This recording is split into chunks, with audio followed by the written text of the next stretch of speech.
Ponernos primero en las manos del Señor. Vamos a abrir nuestras Biblias en el Salmo 27. Salmo 27. Sin paréntesis, El 27 es el hebreo y el de nosotros es el 26 del griego.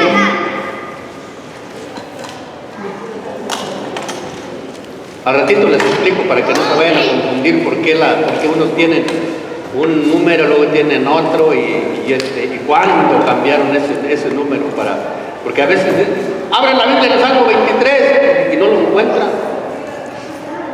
Porque a veces en algunas traducciones está en el Salmo 22.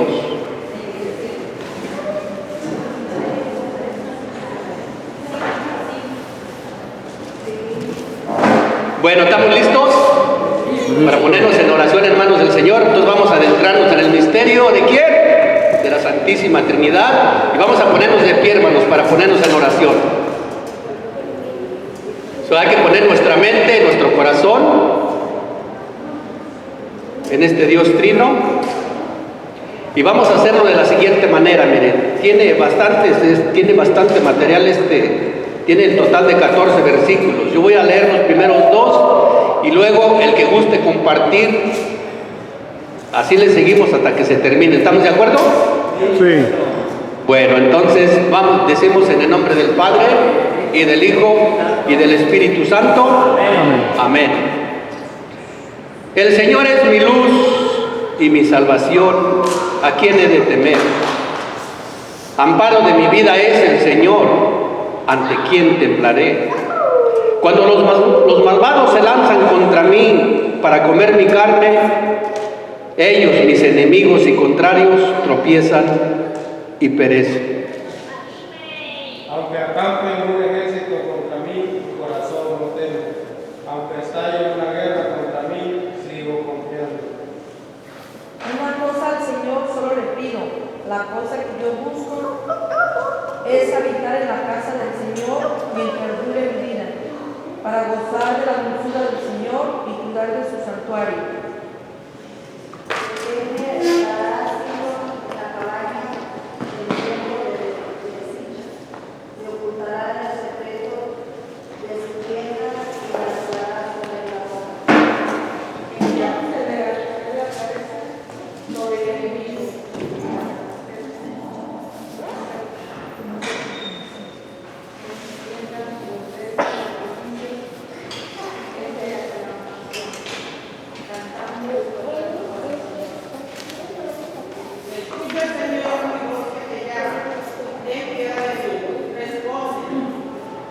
Digo para mis adentros, busca su rostro.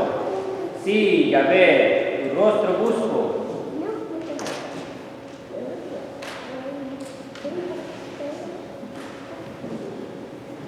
Esto rostro, Señor, lo que yo busco, no me escondes la cara. Con el ojo tu siervo no rechaces. Eres mi defensa. No me abandones. No me dejes solo, Dios mío, mi Salvador. Si me abandonara, mi padre y mi madre me acogerían en el Señor. Enséñame, Señor, tus caminos y guíame por sendero llano. Líbrame de la mano de mis contrarios, pues contra mí se levantan falsos testigos que lanzan al mal. Yo, en cambio, quiero contemplar la bondad del Señor en el país de la vida. Espera en el Señor, sé valiente, ten ánimo, espera en él. Gloria al Padre, al Hijo y al Espíritu Santo. Por los siglos de los siglos. Amén. Gloria al Padre, al Hijo y al Espíritu Santo. Gloria al Padre, al Hijo y al Espíritu Santo.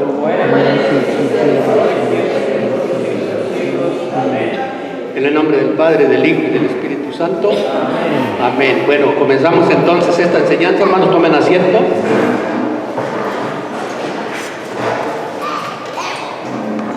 Y apunten este salmo porque está hermosísimo. Muy hermoso. Bueno, entonces vamos en el librito que tenemos aquí. ¿En qué capítulo vamos ya, hermanos? Y si alguien perdió aquí y perdió este libro que ya ha venido como 3 o 4 veces porque está rayado, allá lo encontraron afuera, en una mesita. Al ratito viene por ahí el dueño que lo perdió, ¿verdad? Bueno, al ratito lo seguimos anunciando. Porque no tiene nombre, no le pusieron nombre. A su libro pónganle nombre, así cuando se les olvide, ya nomás decimos un nombre o... Fíjense, yo en mi libro yo les pongo hasta mi número de teléfono para que me lo robe, después se arrepiente y me llama por teléfono.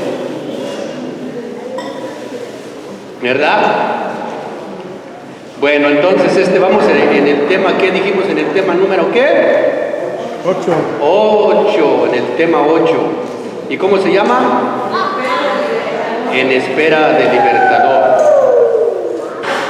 Y la semana pasada, ¿cuál fue el capítulo que vimos? Dios castiga a su pueblo y el pueblo se arrepiente.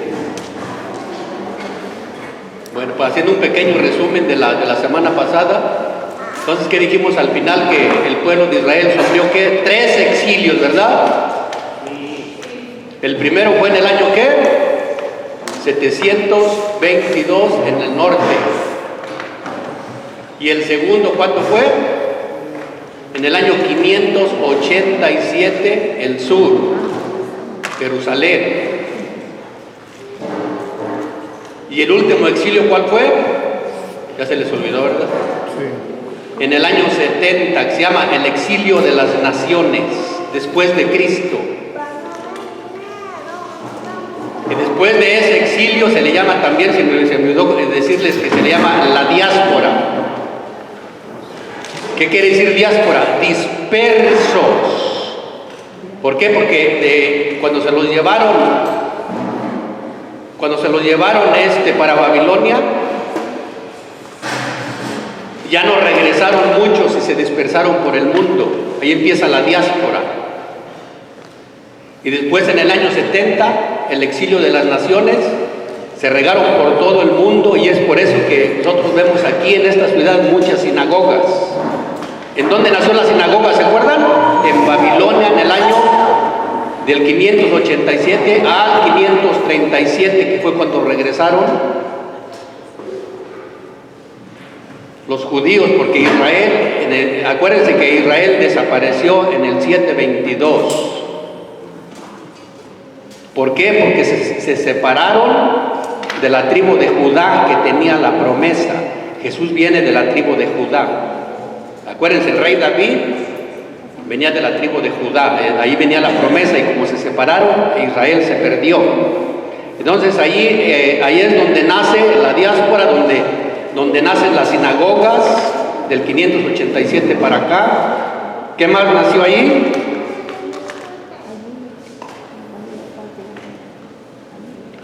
Acuérdense, la lengua que hablaba Jesús también nace allí en Babilonia, el arameo.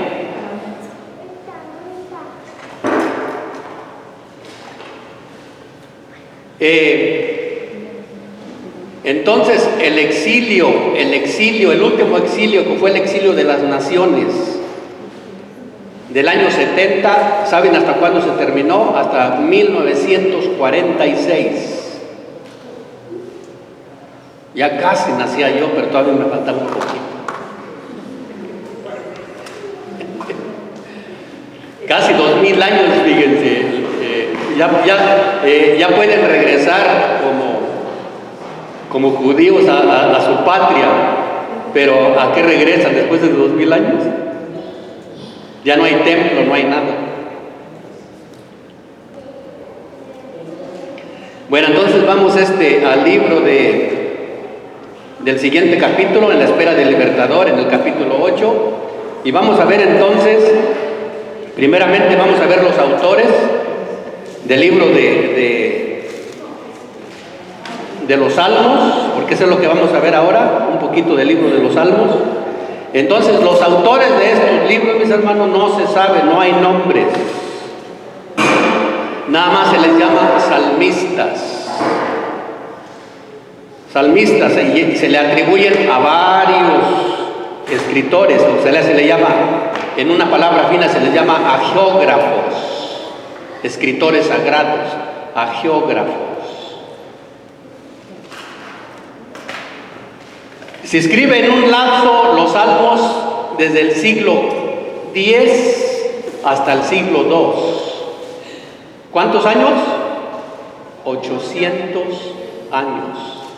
8 siglos se escriben los salmos, y los salmos no se saben quién lo escribió. Mire, cuando decimos nosotros que el salmo del rey David, él no lo escribió, porque según son composiciones del rey David, porque él era artista, era músico y cantante, ¿sí sabían? Sí. Y poeta, entonces él era compositor, y él compuso, según la tradición del Antiguo Testamento, él compuso 73 salmos, pero él no los escribió. Nadie sabe quién los escribió, porque como eran cantos, se pasaban oralmente y se pusieron escrito mucho tiempo después. Entonces, ¿qué dijimos? ¿Que son varios? Cuando les pregunten quién escribió los salmos, nadie sabe, nadie supo. ¿Cómo dice el longe moco? Nadie supo. Entonces se escribieron en un lapso de 800 años, del siglo X al II, antes de Cristo, claro. Por eso hay muchos salmos que ustedes, cuando nosotros estamos leyendo un salmo, hay muchos que ya hablan de Cristo, porque esos están más recientes ya a la llegada de Cristo. Y hay también muchos antiguos, salmos muy antiguos, que nos damos cuenta que son antiguos porque hablan de tales reyes que existieron hace 1000 años. Bueno, ahorita hace 3000, estamos hablando 1000 años antes de Cristo. Pero para nosotros, ¿son cuántos? 3000. Bueno, entonces, ¿cómo se le llaman los salmos en hebreo? Pues vamos a aprender hasta hebreo esta noche. O sea, a los salmos se les dice en hebreo Teilín. Teilín. Cuando oigan el Teilín de los hebreos, oh, los salmos. Teilín. Sí, con N al final. Sí, Teilín. Ajá, con T de Tito. ¿Y es una I griega o latina? I latina. Teilín. Teilín, así se le dice, ¿ok? ¿Mande? En hebreo, sí. Pero nosotros vamos a aprenderlo, o sea, van a saber también cómo se llama, pero también vamos a tratar de aprenderlo como lo llama la iglesia, porque nosotros tenemos en nuestra Biblia viene del griego, de la Septuaginta, de los 70, que se le llama, que se tradujo del hebreo al griego en el siglo III antes de Cristo en Alejandría. Entonces esa es la Biblia que traemos nosotros, que es en griego. Y para nosotros, traducido al griego, nosotros lo llamamos el salmoi. Salmoi, sí, salmoi, con P al principio. P, salmoi.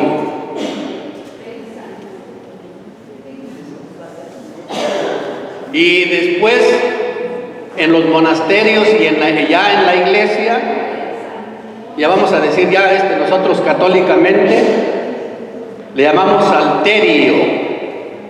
Ok, ahorita le voy a decir por qué se le llama salterio. Es una palabra más fina. Cuando oigan de salterio, es que se están refiriendo al libro de los salmos.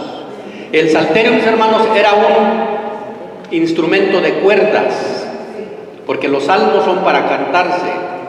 Pero así le pusieron el nombre, tomaron el nombre de ese instrumento y se lo ponen al libro de los salmos. ¿Quién? La Iglesia Católica, los que tenemos eso, empezó en los monasterios. Entonces, ¿cómo se le llama? Salterio, para que no se les olvide.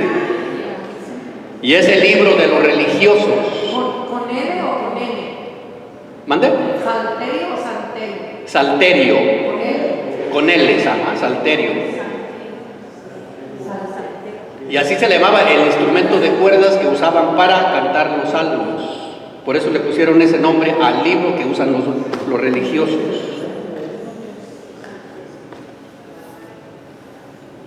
Entonces, el tema central, lo que vamos ahorita, el tema central de los salmos, ¿quién es?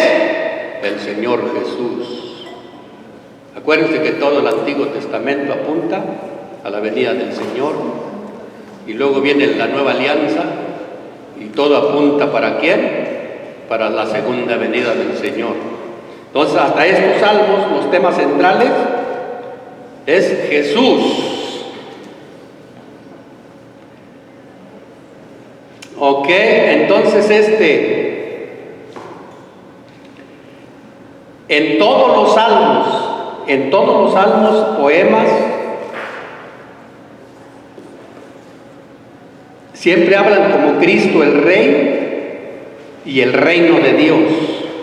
Es el centro de todo. Y la palabra clave, hermanos, la palabra clave de los salmos es aleluya. ¿Saben qué quiere decir aleluya traducido al español? Alabanza al Señor. Quiere decir bendecir al Señor, alabar al Señor. ¿Saben por qué? Aleluya. ¿Qué quiere decir Yahvé? Aleluya. Está hablando de Yahvé. Acuérdense que la palabra de Dios no tenía vocales, eran consonantes.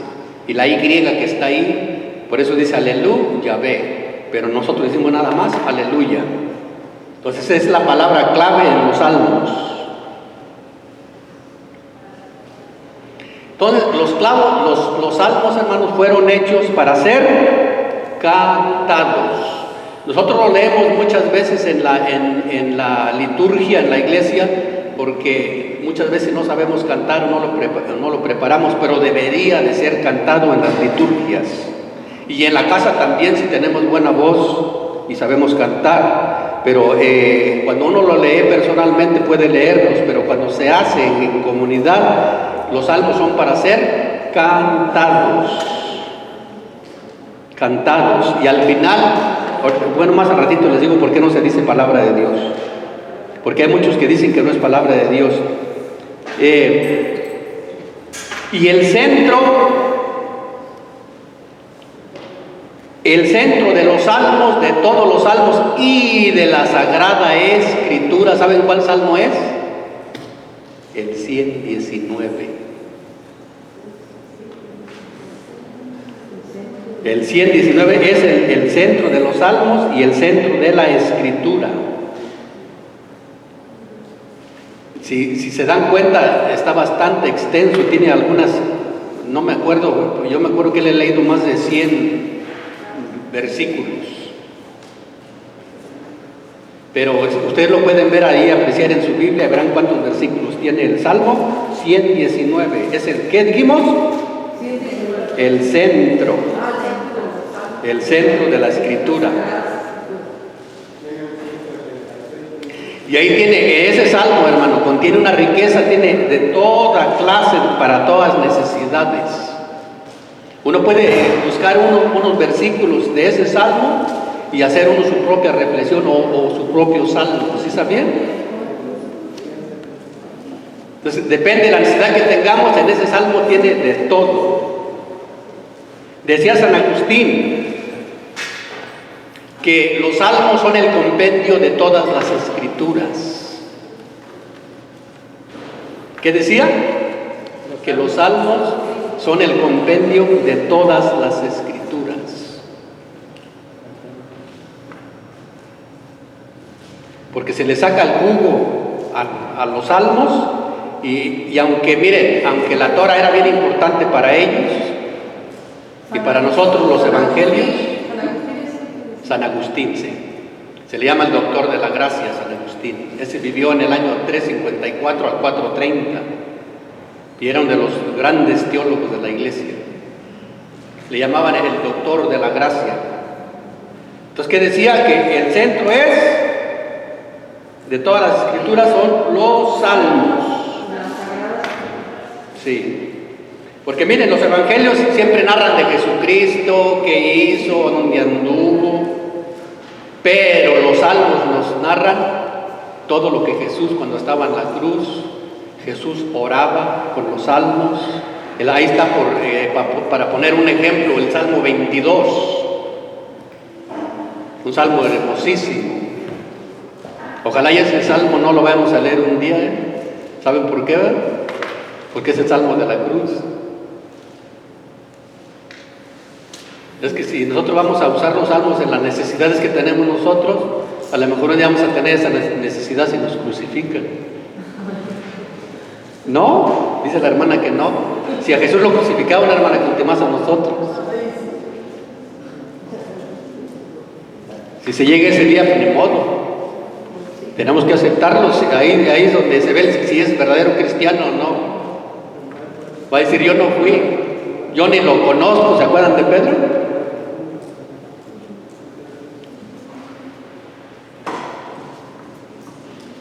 Bueno, entonces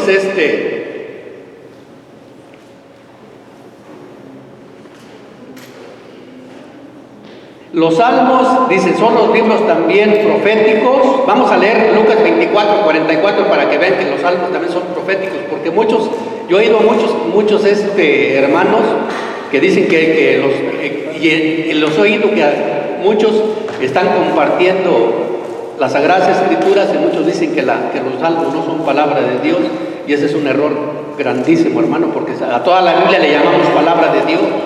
¿Cómo no vamos a decir que los salmos son palabras de Dios? Si no decimos palabra de Dios es porque siempre se deben de cantar en la liturgia. Y siempre decimos aleluya o gloria al Padre, un salmo, pero es palabra de Dios. Y vamos a ver qué dice Jesús, Lucas 24, 44, para que vean lo que dice ahí.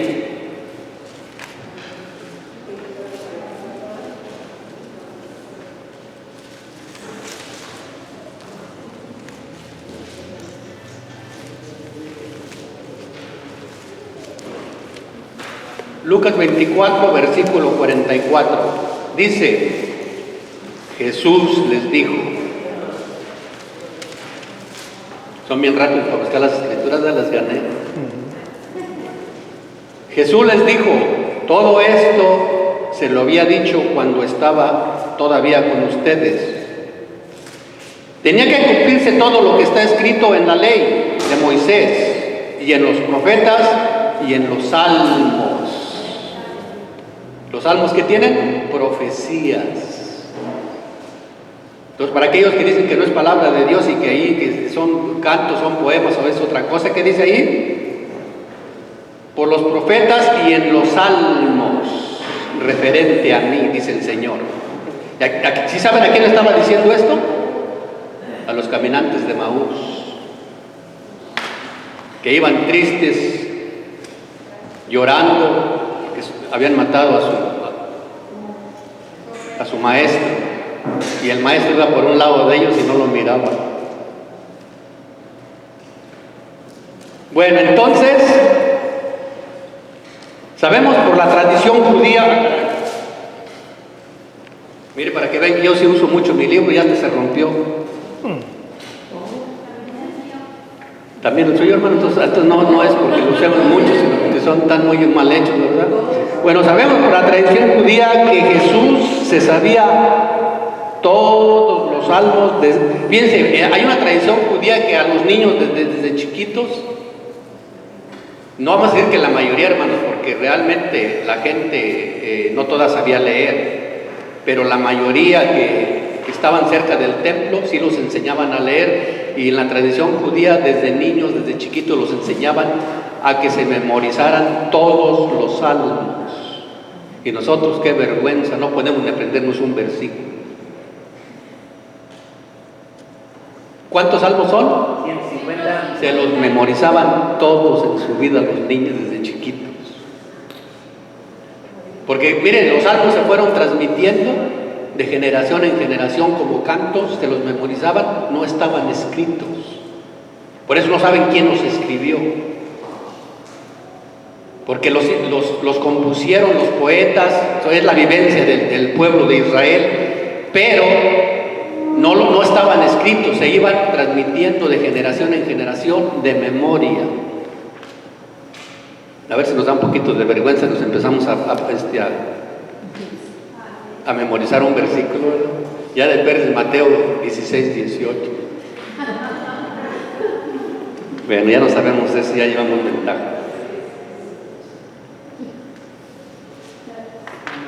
Ok, ¿dónde me quedé? Ya me perdí. ¿Cuándo vamos a comenzar con el libro?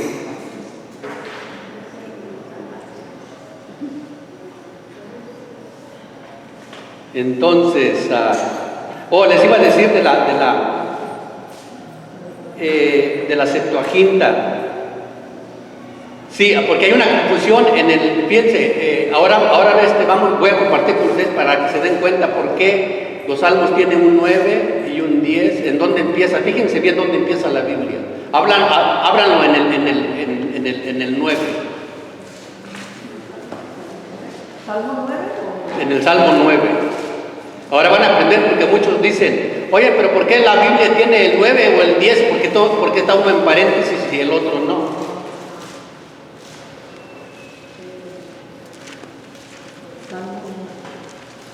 Entonces, el de nosotros, el que se tradujo de la Septuaginta, es el que está en paréntesis. Cuando se tradujo del hebreo al griego, ese salmo lo repartieron en dos. Lo partieron en dos y entonces por eso es que así se va hasta el Salmo 113. Hasta el Salmo 113 se va uno atrás y otro adelante, porque como uno en la tradición hebrea va uno adelante y en la de nosotros va uno atrás, porque en la traducción el Salmo 9 y el 10 lo separaron.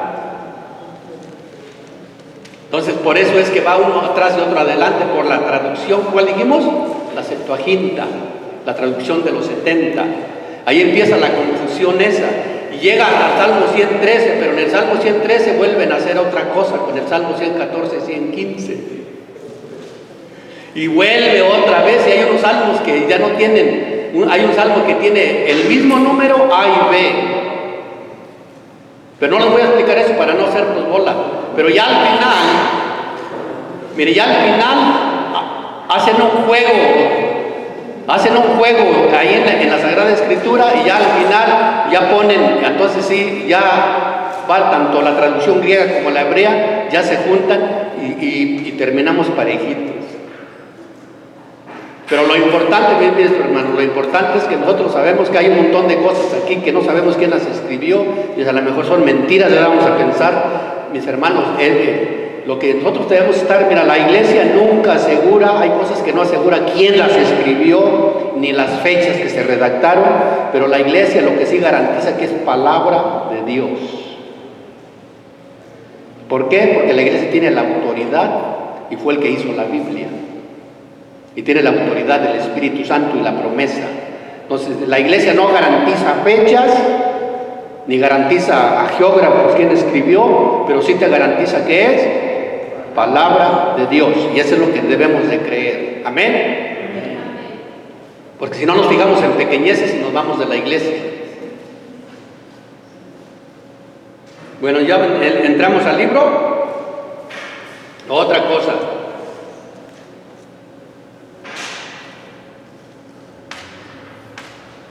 En los salmos, hermanos, hay súplicas, acción de gracias y confianza. En eso se dividen los salmos.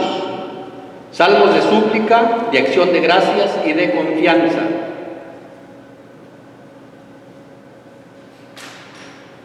Y aquí sí saben cuántos, cuál es el que gana. ¿Cuál tiene más de súplica? ¿Cuál quieren de acción de gracias o de confianza? A ver, digan uno de perdido.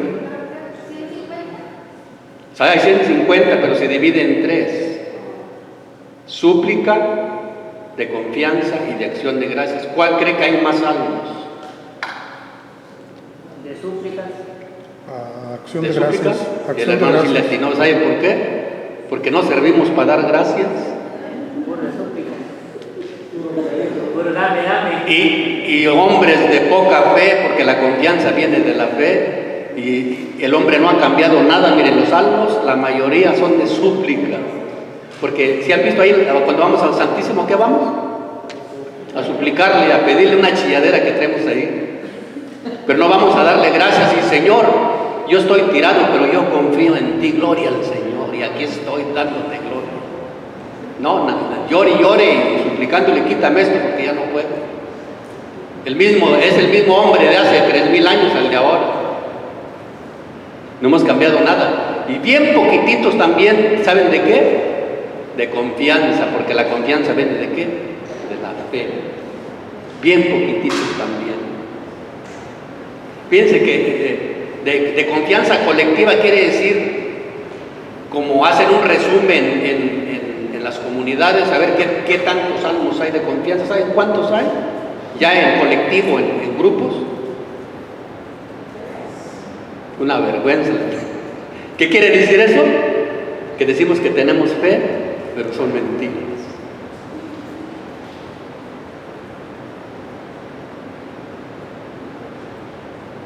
Bueno, entonces ahora vamos al librito. También hay salmo de Sí, el salmo de alabanza también viene siendo de confianza, ahí están metidos. Sí, es que los salmos se dividen, estamos hablando individual y de colectivo, hay diferentes números, porque está hablando de una persona y luego cuando es colectivo habla de grupos en general. Pero me da risa porque cuando habla personalmente sí hay un poquito más, aquí le apunté, parece que son el 11%, da gracias. El 9% de confianza, pero ya colectivo es el 3%. Y de súplica, wow, casi todos, una lloradera. Díganme a mí, pregúntale a mi esposa cuando un día se fue, ya no la miro. Cuando empecé mi conversión, yo también traía una lloradera bárbara con el Señor. Así es como nos sana el Señor. Bueno, vamos al librito, dice, los sabios de Israel, ábrelo en la página 35 y dice, los sabios de Israel. Con el regreso de Babilonia, ya leímos la semana pasada que estaban en Babilonia, ya estaban ya en el pueblo, en Jerusalén. Dice, nace una nueva categoría de personas distintas a forjar a los creyentes israelitas. Fíjense, cuando estamos hablando de los israelitas, estamos hablando del sur, de Judea. Ya no más queda el nombre, los israelitas desaparecieron. Pues acuérdense que los israelitas se separaron y estaban en el norte, y cuando se los llevaron en el 722 desaparecieron. Eso ya no cuenta. Si supieran dónde están los israelitas, y esa promesa pasó a la nueva alianza. ¿Cuál es la nueva alianza? Jesucristo, universal, católico. Dice, los sabios son hombres prudentes que reflexionan sobre la experiencia humana y tratan de dar consejos prácticos a la luz de la palabra de Dios.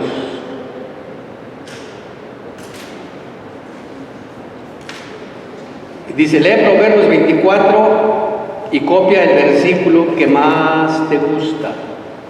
Entonces vamos a leer unos versículos nada más para no leer todo el capítulo, porque así se nos acaba el tiempo y no leemos los demás. Entonces vamos a, ¿qué dijimos? Proverbios.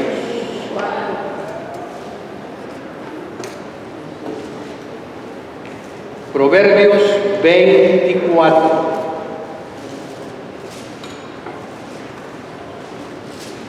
Yo ahí escogí ya también mi versículo, ahorita le voy a decir cuál es el mío que escogí. Vamos a leer uno, para empezar dice, vamos a leer el primero. Proverbios 24.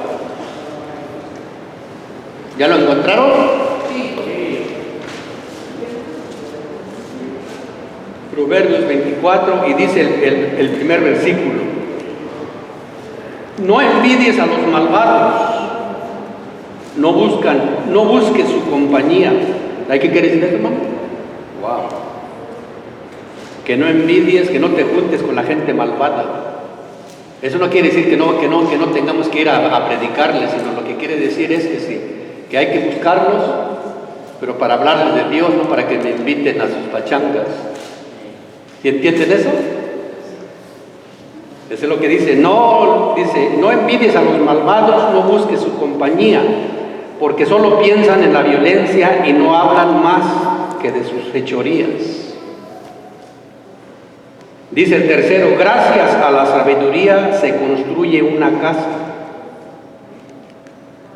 Merced a la experiencia se la consolida. 4, por medio del saber, sus cuartos se llenan de muchas cosas preciosas y agradables. Vamos a leer el 24 que yo escogí, miren qué dice. El que dice a un malvado, tienes razón. ¿Qué quiere decir eso? Que el que le dice a alguien, le voy a dar un ejemplo, mira, viene alguien con ustedes y les cuenta su vida y él espera que ustedes lo justifiquen por no herirlo, para que no se sienta mal.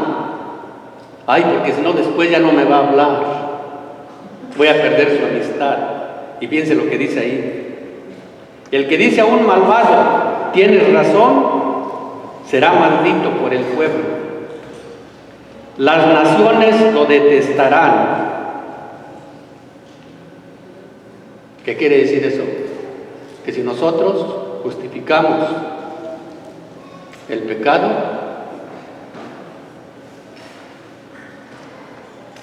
y no qué, como dijimos que qué es lo que hace un profeta, anuncia y denuncia. Si no lo denuncia, se las va a ver con Dios. En el Antiguo Testamento los mataban, el que no cumplía con la ley. ¿Sí sabían eso? El que no cumplía con el sábado